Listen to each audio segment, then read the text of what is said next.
Chiefs Kingdom, welcome in to the latest AP breakdown on my Twitter page, on the Arrowhead Pride YouTube page, on my YouTube page.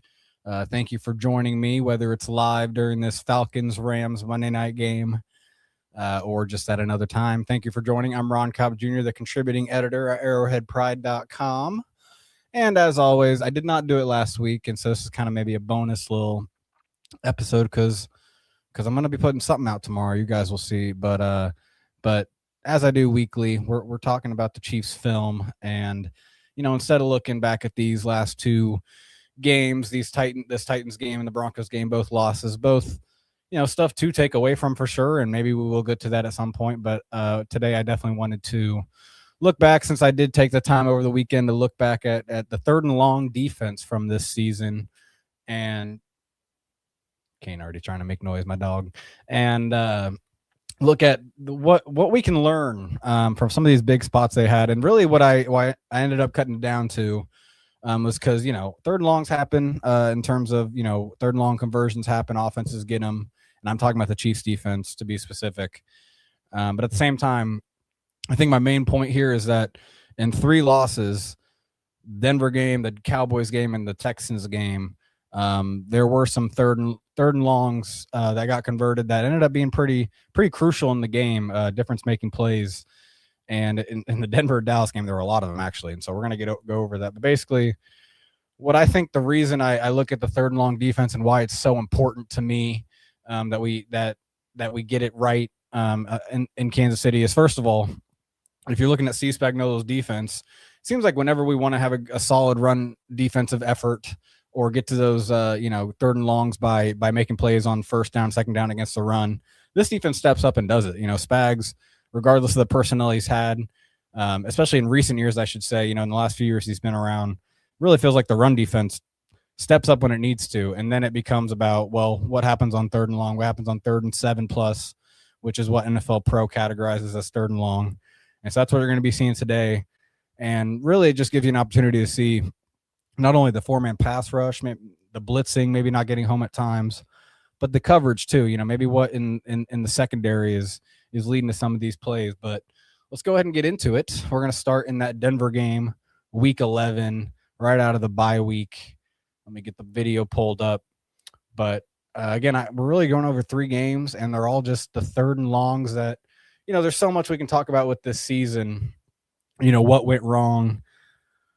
Offense, I've talked about it all year. And that's why I did kind of want to switch it up for this show as we get closer, as we get into the off season, which, there's plenty to talk about from this season, but let's talk about the defense. And again, I think we all know the strengths and weaknesses of the defense, but let's see if we can learn a little more about why some of these third and longs, which again, I think it's where you want to be as an NFL defense. You get to third and long.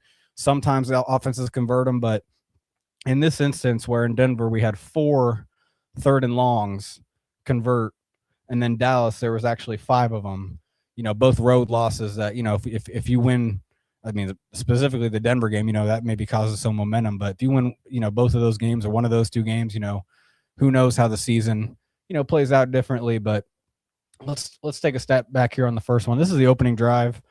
And what the most frustrating part about when you give up a third and long is when it comes after a first down sack, which was the case here.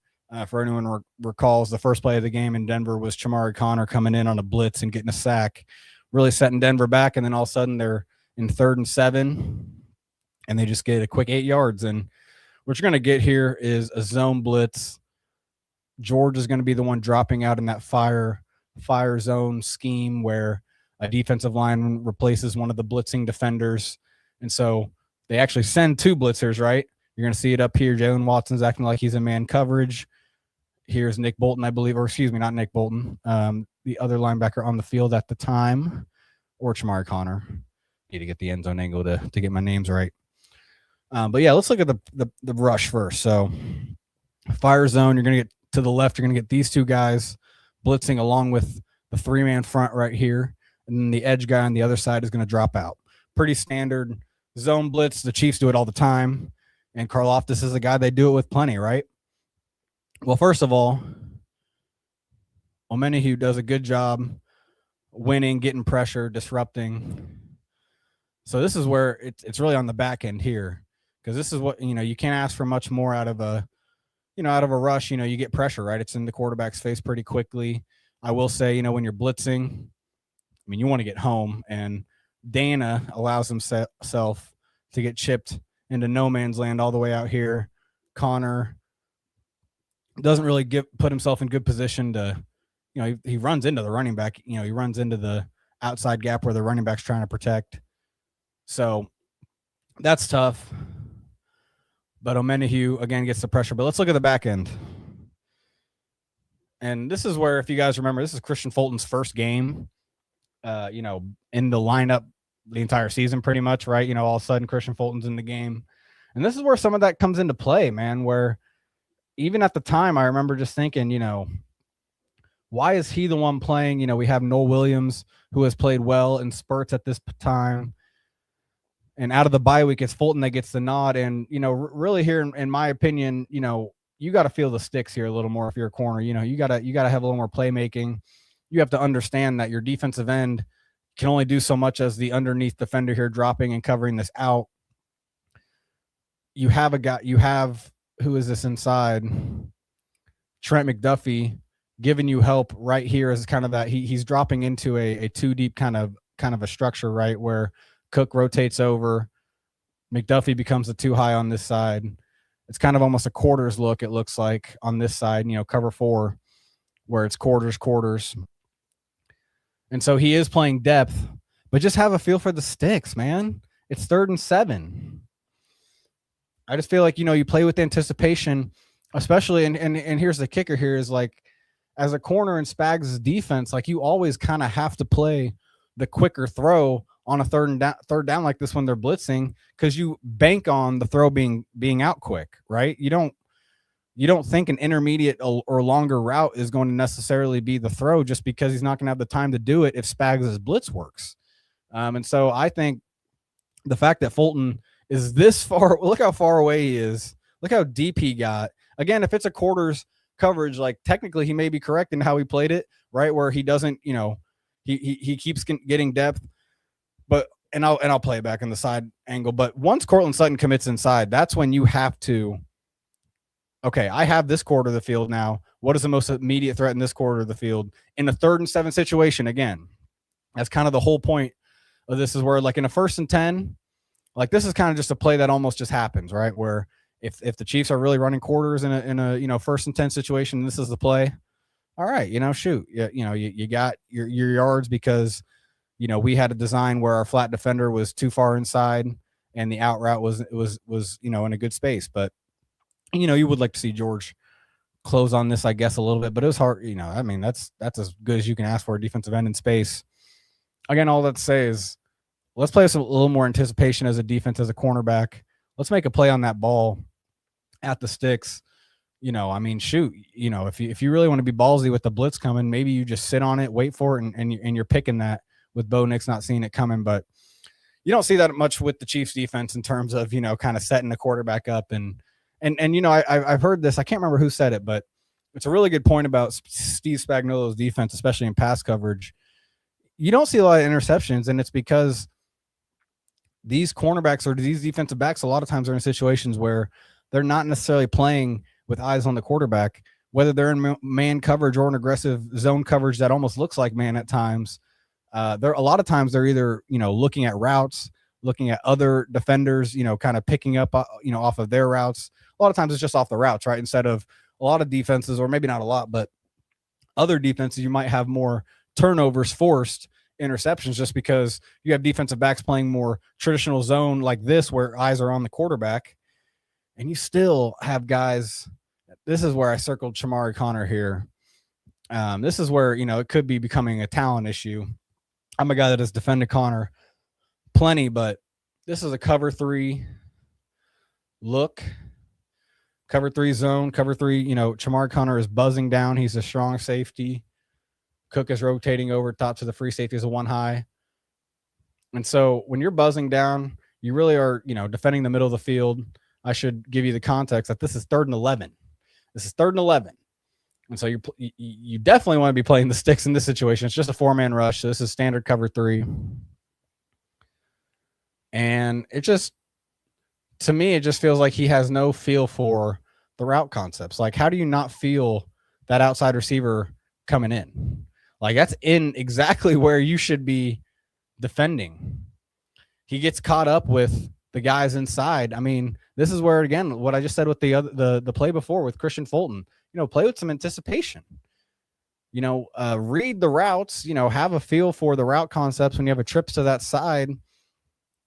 Like, don't sell yourself so inside when you have why would you follow this route inside at all? Why would you take any steps towards this route inside when you have Nick Bolton right here? There's no point. He needs to stay disciplined, have a feel for the fact that he could be getting something behind him, and he doesn't at all. I mean, he's lost. And so, that's where I don't know. We haven't liked him as a slot corner. I've been very strong on that in terms of Chamari Connor playing the slot corner position. But you're seeing his limitations as a true safety too. I mean, look at him frustrated. You see that? He knows. I mean, it's it's just awareness, on the field, and that's where, for a broader point or for just the bigger overall perspective, I like Steve Spagnuolo as my defensive coordinator on my favorite football team. I like the way he plays defense, honestly. I think right when you see some of the deficiencies, it seems like it's either talent, misexecution, which, hey, that happens in football. You get out talented, or you miss a few you don't execute a few plays, and all of a sudden that's the game. But at the same time, this year just felt like these third and long spots happened a little too often, where you execute on first and second down, you get to that point where it should be, the easier play of the three, the easiest play of the three in a 3-down set. And I mean, look at this play. Talk about easy. This is another, zone blitz where they send 2 defenders, drop a guy out that looks like he was rushing. This time it just happens to be on that outside. Dana, you can see on the top, kind of drops into an underneath zone. Even Bolton looked like he was rushing for a second. They try to disguise it, right? You can see McDuffie. He just looks like he's manned up. And then this is Connor here. Just gets swallowed up. I mean, McDuffie gets blown up. This is where it's if you're the Broncos, I mean, good call on having a fullback at pass protector, against a blitzing defense like this, where a light DB like McDuffie, yeah, it doesn't take much, right, for the fullback to lay him on his butt and give Nix the time. But yeah, I mean, you just, as much as Fulton just gets beat right here, and like he just gets beat off the line, and this is a big grab in the third quarter with the score tied at 6. As much as that is the case here, again, when you blitz as a cornerback, as a Spags cornerback, you kind of expect it to be a quicker throw. You don't expect this throw to even be possible with the blitz coming on. There should not be enough time for that throw to get off. I mean, that's a quick throw as it was, but still the pressure. I mean, look at his setup. He's able to just step into it confidently. Look at that. His follow through is, nothing disruptive, and a beautiful throw. I mean, you got to give him credit, but yeah, every quarterback should make this throw when it's that clean. So, I mean, that's where this year, the blitz, we all know the 4-man rush is not as effective as it needs to be. We all understand that. And there's a whole conversation to be had about why that is. I think a key part of it is the kind of defensive lineman Spags wants to have in his scheme, wants to use in his scheme. It doesn't always necessarily turn into a bunch of guys that are going to, beat one-on-one, pass rushers and get into the pocket against these mobile quarterbacks, against some of these better offensive lines we see. That's one part of it. But at the same time, another thing is these blitzes are not getting home like we've used to see. That's where Jay Reed's a little missed. Jay Reed's a little missed out. Maybe more than we thought. Maybe more than some of us realized. I'm someone that definitely was ready for Jay Reed to move on. Wanted Jaden Hicks, someone we haven't seen as much of as probably we thought we were going to. So, you're going to see in these games he's not on the field for a lot of these plays, and all of a sudden, later in the season we're starting to see him more. But hopefully Jaden Hicks, well, he's on the field here, so that's good. But hopefully Jaden Hicks is someone we get to see a lot more of next year. Maybe it was just, I have seen a few reps. We will see one later that maybe he's just not as comfortable as he should be in the second year. He was one of the youngest prospects in last year's draft, if we remember. Jaden Hicks, the 4th-round pick, he fell and, he was the top safety in the class last year. And, so it was a great pick, even knowing, who we had on the defense, who we had at that position. And so it might just be taking him a little longer to catch on in Spag's system. And so we'll see what happens with Jaden Hicks in year 3. But this is kind of that famous 3rd and 15 from the Broncos game. Score is tied 19-19. This is right before the 2-minute warning. Again, 3rd and 15.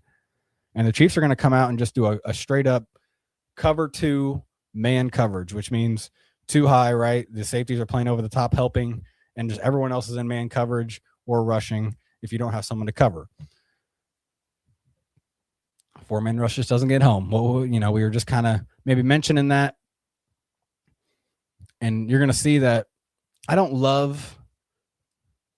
get it, but on 3rd and 15, does Bo Nix need to be spied on 3rd and 15 and waste a rusher in this instance? Like, I'd rather Leo just be getting after it at this point on 3rd and 15, because in this situation, they're not going to go for it, even if they're 2 yards shy of the sticks, I think, but just because of the situation in the game. Chiefs could easily kick a field goal if they don't get it. And so that's the first problem of this play is, I just don't love a 3-man rush, in this situation. It gives Bo Nix, especially with man coverage, like, again, I was talking about it earlier, but no one has their eyes on Bo Nix right now. So in a cover 2 man situation. So Bo can sit back there, buy time, and wait for that scramble drill mode, which is kind of what happens here.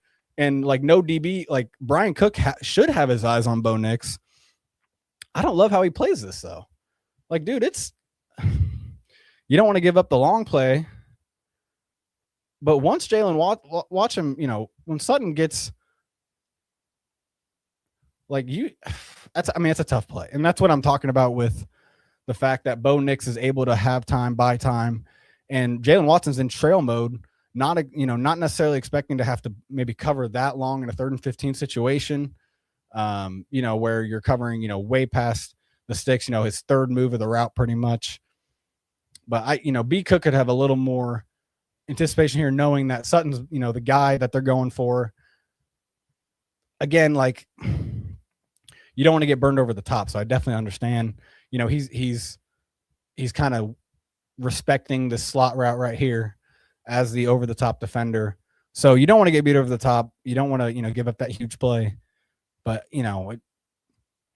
that's tough. I mean, it's tough. Courtland Sutton's a really good player. So that's why I really chalk this up to the play call. Don't love giving Bo Nix all this time against man coverage. Again, if it was more of a zone coverage that they called behind this look, then all the defenders are looking at him and seeing where he's looking, seeing where he's trying to go with the ball. Now, a lot of the defenders are truly just looking at the routes, playing that trail man coverage, and Jalen Watson gets beat on it. And so that's tough after, having the guard for a long time. All right. Losing my breath talking so much. That's why I need Caleb to get on here. CJ Scoobs, he needs to get on here so he can talk with me. But Cowboys game, week 13. Another kind of, we just went over a bunch of 3rd and longs that you saw failed against Denver. It was the same situation here 2 weeks later. Again, these are games that the Chiefs needed if they were going to make this season work. Again, I've talked about the offensive struggles, but at the same time, 3rd and long, you should be getting off the field if you're a defense. And we just didn't see it enough in some of these big games. So here you're going to get the Chiefs looking like they're going to be, well, they're actually in a cover 1 man. So what you're going to get is 5-man rush. 1 safety over the top is just kind of helping with everybody, and everyone else is in man. Trent McDuffie guarding CeeDee Lamb out of the slot. And this is where, these are the limitations with Trent McDuffie when you're playing a bigger receiver, right? I feel like we all talk about it, and we all saw it this game big time. And if you look at the rush, pretty good scheme, right? You get Omenihu looping back up, around from the edge. You load that side, and so you really have you're really getting the pass protection congested. like all these hats they have to think about, they kind of get lost, right? You can kind of see it. So this is where it just sucks when the coverage and the rush don't marry each other on a play, because you like this rush that Spag schemes up here with the attention on, you get a one-on-one with Chris Jones, and you get the center over committing all the way, allowing Omenihu to get to the opposite A gap and get through. And if Dak Prescott doesn't feel good about that throw at first, maybe he clutches it here and tries to come back, boom, he's getting smacked. So yeah, that's just where coverage just doesn't help a good pass rush. This is the second drive of the game. I should have mentioned that. These 3 third and longs you're about to see the Cowboys make are all on the second drive of the game after that Jalen Watson pick, which was a huge momentum boost, to start this game. Chiefs scored right away. They were up 7-0. Excuse me. This is another play where I just don't feel like Chamari Connor is having the feel you want to see at strong safety. And as in Spags' defense, these safeties have to be playmakers. And this is where Chamari Connor is a playmaker when it's a run. I feel like he just struggles on pass downs, on pass plays, no matter what situation he's in. I think the only time you really see him at his best is when he's just over the top playing like a too high structure and just kind of, being able to trigger downhill on stuff and not letting things get, like, everything else. It just seems like he struggles with kind of playing in space, coming up. This is why I put it on Chamari Connor. If you kind of see how the Chiefs, it is a pretty confusing look where I didn't get the whole clip. They're disguising, it looks like they're too high, and then Connor's coming down. They're going to rotate to more of, well, actually they go too high again. It's just McDuffie's the one dropping back over here. He rotates all the way. And so really what I think here is I think Chamari Connor is the responsibility in the middle of the field here. I think he just kind of lazily takes the route that's in front of him, just as, oh, I'm covering this guy. When, if you think of the situation, 3rd and 9, so this is 3rd and long, 3rd and 9, like, you should allow this route to pass. Know that if he does throw that, we have B Cook triggering downhill over here. Noel Williams is locked up in man, but you just kind of have to trust that whatever defender's over here, no matter how deep he is, he has to be the one taking that over, and you have to stay in the middle of the field. Instead, no one is here, and could Trent have played maybe a little more anticipation with the sticks? I don't love how he just completely bails and doesn't even give himself a chance to play the sticks. This is where Spags might be getting a little too creative on some of the stuff he does. Looks like this is like a quarters look on this side.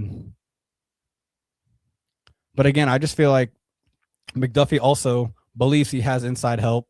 And Connor just kind of, I feel like this is, again, where he just kind of lazily takes what's in front of him instead of maybe playing the situation, playing where, if you think about it, if you're in the middle of the field, like this guy, if he's just going to be a short drag route, like, let him go, because it's 3rd and 9. If he throws that, again, you have B Cook right here, and you can rally to that. Like, you yourself can, if you stay in the middle of the field and then see that pass get complete, boom, rally. But sit in that middle of the field. Don't let this pass be so easy as CeeDee Lamb. And so again, this is the second 3rd and long that was converted on the second drive of the game after going up 7-0. And McDuffie, he's about to give up a touchdown, which we'll see in a second, but a little rush action here. Gelati starting to play more at this instance. You see Chris still doing his thing, kind of lining up on the inside shoulder of the tackle.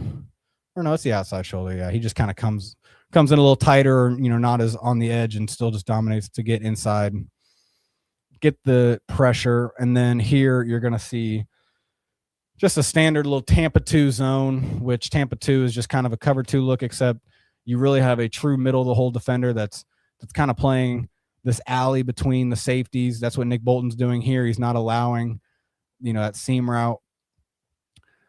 But Mike Edwards is in for Brian Cook, and Mike Edwards just kind of doesn't even, think about, which, you're not supposed to necessarily in this instance. It's you're not going to get over there in time probably a lot of times anyway. He looks like he's more playing this tight end.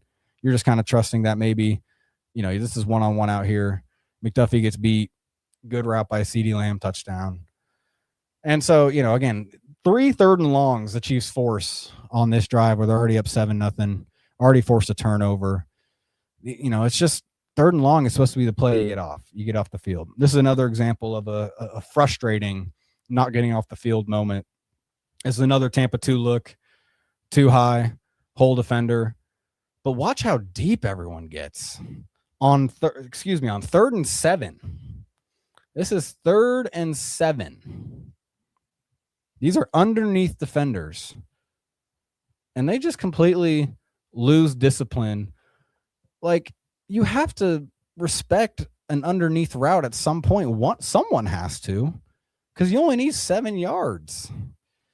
I just feel like that's just kind of lazy drifting back. Like, I think that's Connor right there. I think that's McDuffie right here. And this ends up being a first down. Look how frustrated Nick Bolton is. Yeah, it's Connor. Like, I get this guy was blocking at first, like, but someone has to have a feel for the eligible receiver. I mean, even the running back. And that's where Gelati actually keeps pretty good depth, right? Which makes sense because he's a defensive lineman. Like, he's not going to, get as much depth as defensive backs getting down the field. But at the same time, that's what needed to happen on this play. These guys just kind of lazily drift with the routes. Nick Bolton's rushing. He's not, and maybe he's guarding the running back. But it's just frustrating, man. Third and longs. And that's where, having more playmakers in the secondary at the safety position, at the linebacker position, Nick Bolton is going to be here, but, getting someone to maybe take Tranquil's place, who is a potential cut this offseason, who's a true playmaker. I mean, we haven't been able to see Jeff Bossa, the rookie linebacker, on the field from Oregon. But all that to say, this is another frustrating one. Fourth quarter, scored tied at 21. 3rd and 8. It's going to turn into cover 0. There's just a man on man and everyone else is blitzing, right? And Jalen Watson is just, he's not anticipating the slant. He's kind of playing to not get beat outside, which I get. You feel like maybe, if the slant comes, you can make the play, but Pickens just runs a great route. He is explosive. And then Jalen Watson gets, he's not able to come down on the route. He just does, he kind of just loses that battle from the start. As soon as Pickens breaks in here, look how far behind Jalen Watson is from covering that. And so, yeah, that's just bad. That's just tough. And I don't know. I mean, Spags tried to disguise it. He tried to make this kind of look like it was maybe just a cover 1 man with a 5th rusher, where maybe they're all manning up here. Or no, excuse me. He's manning up here, and then he's going to be over the top potentially. Edwards tried to make it look like that, but no, I don't know. I mean, slant on 3rd and 8, you're not necessarily wanting to guard for that because then you can get beat over the top, but you can't really necessarily give up 38 yards either. And so, the pressure means nothing because that's an easy catch and run. And so, yeah, I mean, Jalen Watson's someone that's hit free agency this offseason. He's someone I think is worth paying as a boundary cornerback in the NFL, starting boundary cornerback. But whether or not we see him again, I do think the Chiefs need to make sure they just have playmakers in the secondary, man. Like, these mistakes are crucial. And this one is crucial. I believe I'm correct in identifying that Nick Bolton just kind of guessed wrong here. It's his 3rd and goal, 9 yards to go against the Houston Texans. And so Nick Bolton here,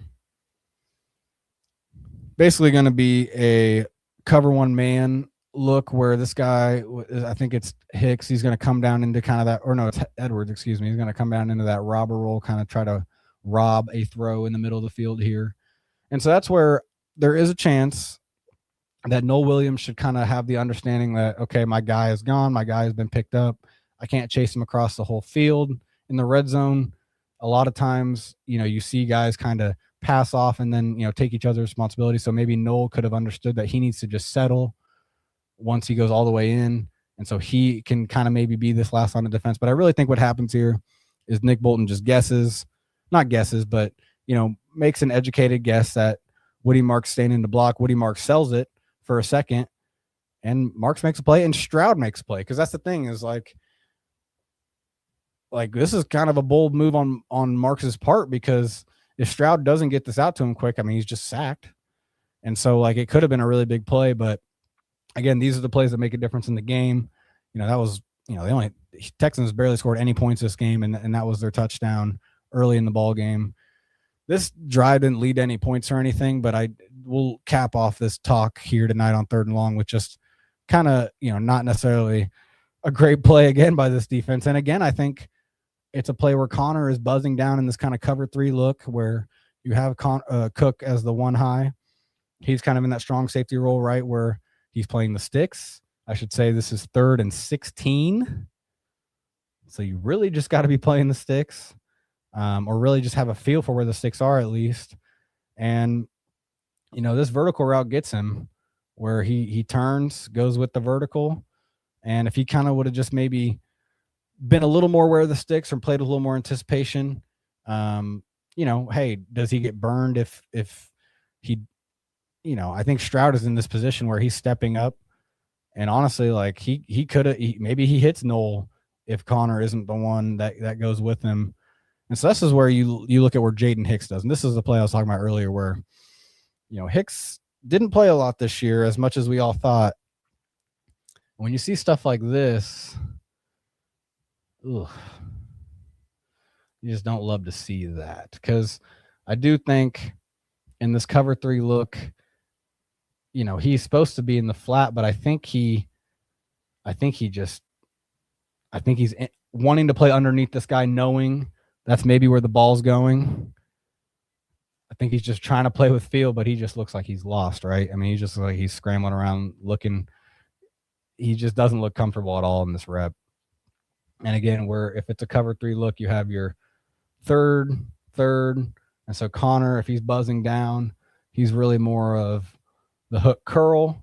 But you could say that maybe, someone has to be in the flat. So Hicks kind of is maybe that flat and the curl, whereas Connor is just the hook, but also maybe, I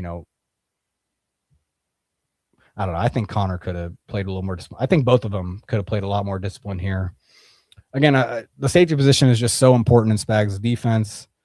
I think that's the main takeaway tonight if you're joining me tonight, so I appreciate you joining me.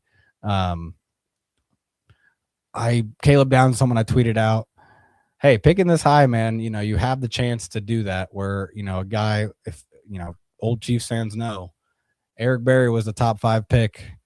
I believe he was number 5 overall, and that was fun. It was fun to have that kind of guy in our secondary, and, having a difference making, safety is one of those positions where you can make it work with just guys. I think the Chiefs do that sometimes, but when you do have that Tyrann Mathieu, give him credit, Jay Reed at times, when you have those guys, it does feel like it can make a huge difference on pass downs, even on run downs, just filling plays or anticipating plays or kind of reading a play out where maybe it's not necessarily his exact responsibility like a Tyrann, but he just saw something coming, jumped it, read it, took a play away.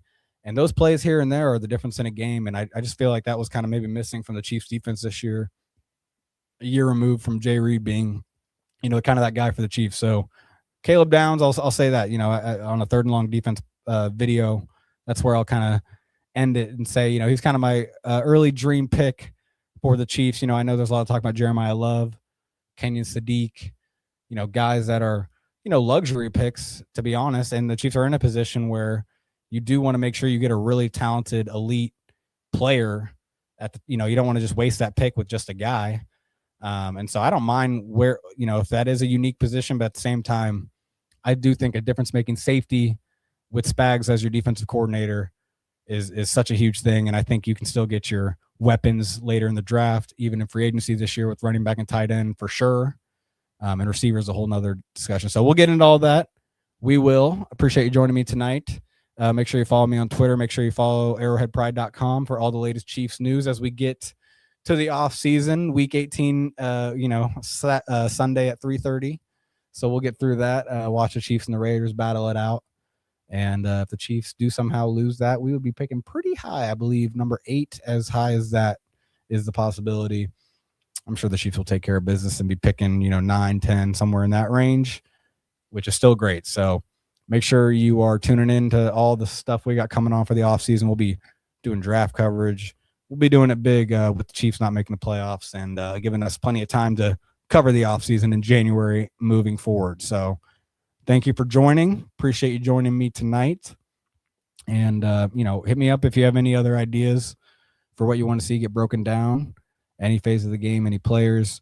We'll be bringing it to you as we get to it. All right, y'all. Have a good night. Go Chiefs.